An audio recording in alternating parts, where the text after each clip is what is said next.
aset, ada liability, dan ada equity. Nah, ini kita bicara di sisi equity-nya.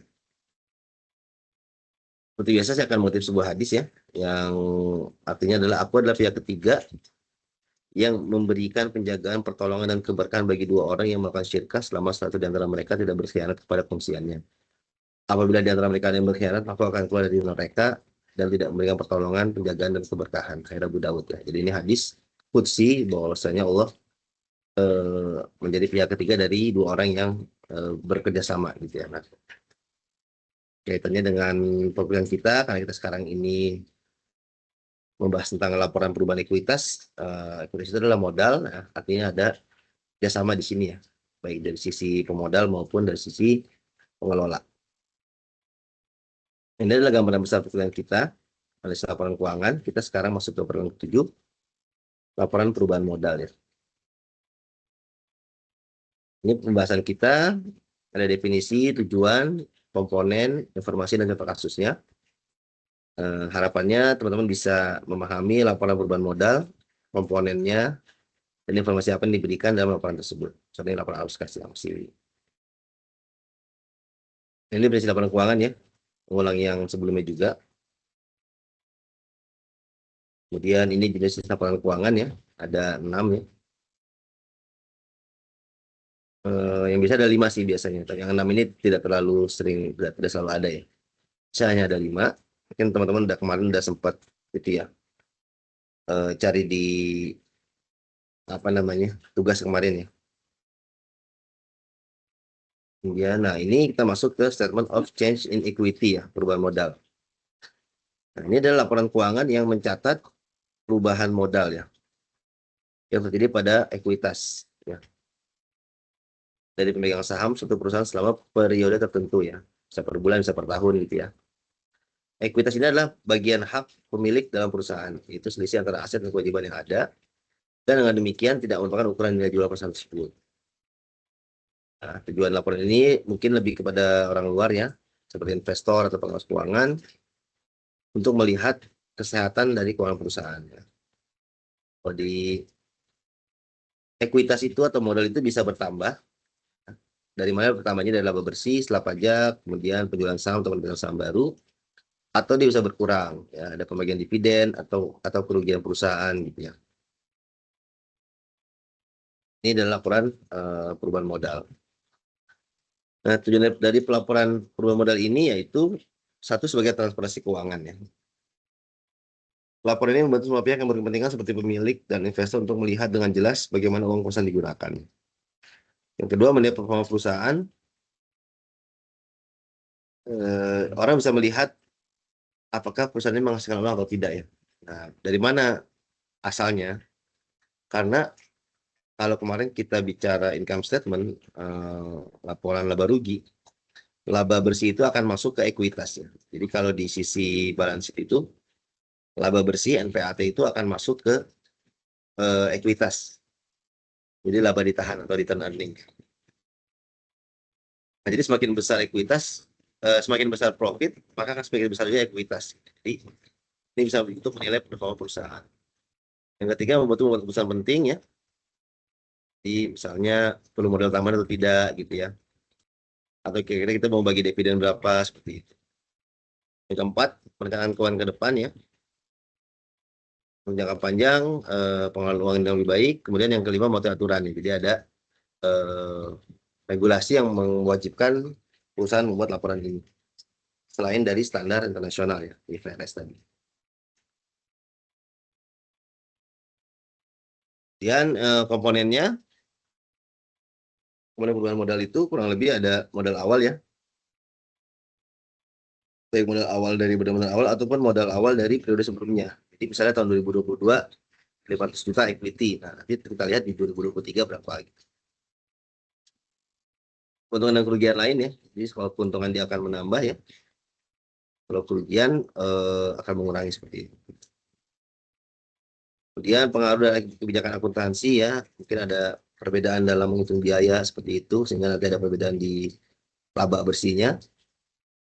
Dan pengaruh koreksi kesalahan periode sebelumnya. Ya. Jadi mungkin ada salah catat atau apa nanti dikoreksi jadi dikoreksi di tahun depannya, tahun ini atau tahun depan. Ini ada modal investasi dari pemilik, ya, besaran modal yang dapat dari pihak pemilik modal selama satu periode. Dividen ya, ini bagi hasil buat para pemilik modal. Nah, ini ada di equity juga. Withdrawal atau preview ya, penarikan modal. Jadi pemilik saham bisa jadi dia menarik modalnya, itu dia dicatat sebagai preview ya. Ini akan mengurangi modal juga ya.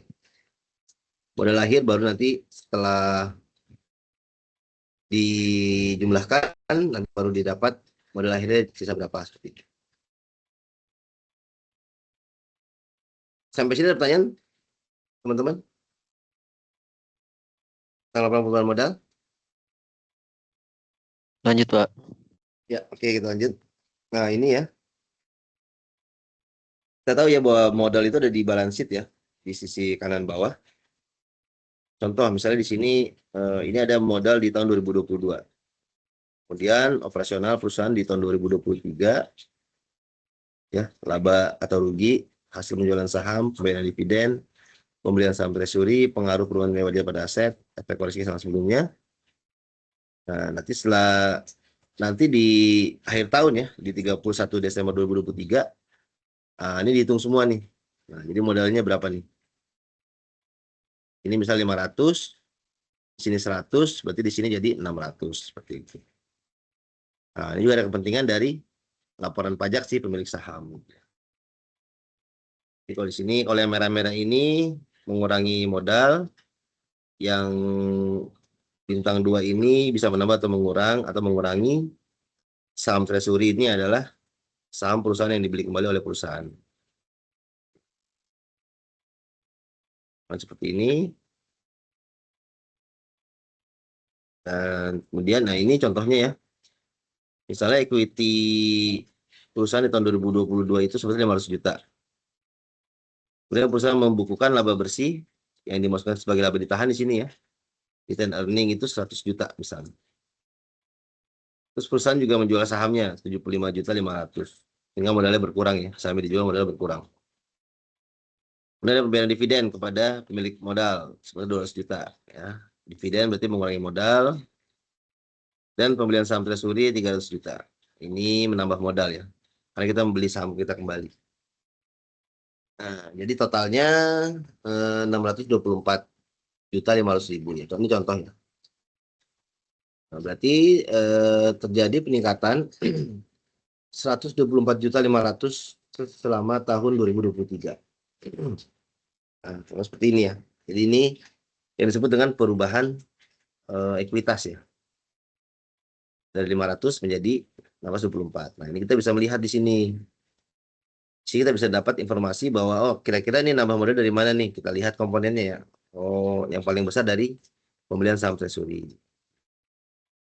Berarti kalau kita lihat di sini laba ditahannya masih tidak terlalu besar, lebih besar. Komponen yang paling besar adalah dari pembelian saham treasury. Jadi nanti keputusan seperti apa ya? Misalnya kita jadi sebagai pemilik saham, misalnya oh dividennya kurang nih misalnya, atau kebanyakan seperti itu. Oke, sampai sini ada pertanyaan teman-teman? Ini dikit aja ya kalau perubahan perubahan modal ini memang tidak terlalu banyak. Dia hanya lihat di potret di tahun lalu berapa, tahun ini berapa, berubahnya berapa, karena apa gitu sih. Dan juga ini nanti akan ada laporan terkait dengan pajak gitu ya, terkait dengan pajak. Sampai sini ada pertanyaan? Kalau tidak ada Pak.